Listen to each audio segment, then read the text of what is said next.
கடலூர் அருகே வியாபாரிகளின் கருத்துக்களை கேட்காமல் நகராட்சி நிர்வாகம் செயல்பட்டு வருவதாக அதிமுக எம்எல்ஏ அருண்மொழி தேவன் குற்றம் சாட்டியுள்ளார்.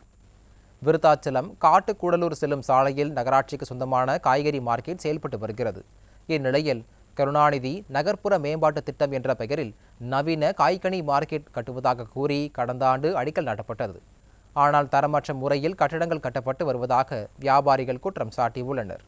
தற்போது செயல்பட்டு வரும் 90 கடைகளையும் அடுத்த 4 நாட்களுக்குள் காலி செய்ய வேண்டும் என நகராட்சி நிர்வாகம் நோட்டீஸ் அனுப்பி உள்ளதாக குற்றம் சாட்டிய வியாபாரிகள் கருப்பு கொடி கட்டி எதிர்ப்பு தெரிவித்து வருகின்றனர். ஆனால் கட்டிட்டு இருக்க மார்க்கெட் பார்த்தா காய்கறி வியாபாரம் பண்ணுறதுக்கு உகந்த இடமா கிடையாதுங்க. அது மட்டும் இல்லாமல் வியாபாரிகள் பூராவே உடனே காலி பண்ணி மாற்று இடத்தையும் காட்டாமல் அவங்க காட்டுற 5 இடமே ஒரு வியாபாரம் பண்ணுறதுக்கு உகந்த இடம் இல்லாமல் அடுத்தவங்களுக்கு வாடகை கொடுத்த இடத்த சும்மா பேருக்கு காட்டிட்டு நீங்களே செட்டு அமைச்சு நீங்களே நடத்துங்கன்னு சொன்னாங்கன்னா எப்படி ஐயா பண்ணுறது? குறைஞ்சபட்சம் ஒரு 2000 குடும்பம் இதை நம்பி பொழைச்சிருக்கு. நீங்கள் எல்லாருமே வெளியில் போனால் தான் இந்த திட்டத்தை நிறைவேற்ற முடியும். அப்படி சரிங்க, நான் வெளில போனால் நீங்கள் கட்டுறது பார்த்தா மார்க்கெட் மாதிரியே தெரியல, எல்லாமே ஷெட்டு இல்லை, அது மாதிரி குடோன் மாதிரி இருக்குது. நவீன மார்க்கெட்டுக்கு நீங்கள் திருப்பி அதே ஷெட்டு போகிறீங்கன்னு கேள்வி கேட்டேங்க.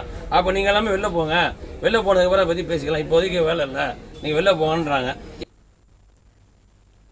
இந்நிலையில் வியாபாரிகளின் கோரிக்கையை ஏற்று புதிதாக கட்டப்பட்டு வரும் நவீன காய்கறி மார்க்கெட்டையும் தற்போது செயல்பட்டு வரும் காய்கறி மார்க்கெட்டையும் அதிமுக எம்எல்ஏ அருண்மொழி தேவன் ஆய்வு செய்தார்.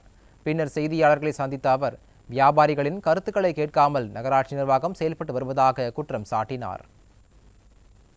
வியாபாரிகளுடைய கருத்தை கேட்காமல் பொதுமக்களுடைய வசதியை கருத்தில் கொள்ளாமல் அந்த கட்டிடம் கட்டப்பட்டிருக்கிறது. 40 கடை நம்ம கட்டிருக்கிறாங்க.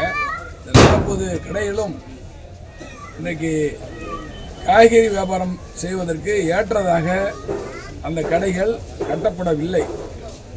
ஏதோ குடோன் போல, மூட்டை எடுப்பதற்கு ஏற்ற குடோன் போல அந்த கட்டிடங்கள் இருக்கிறது.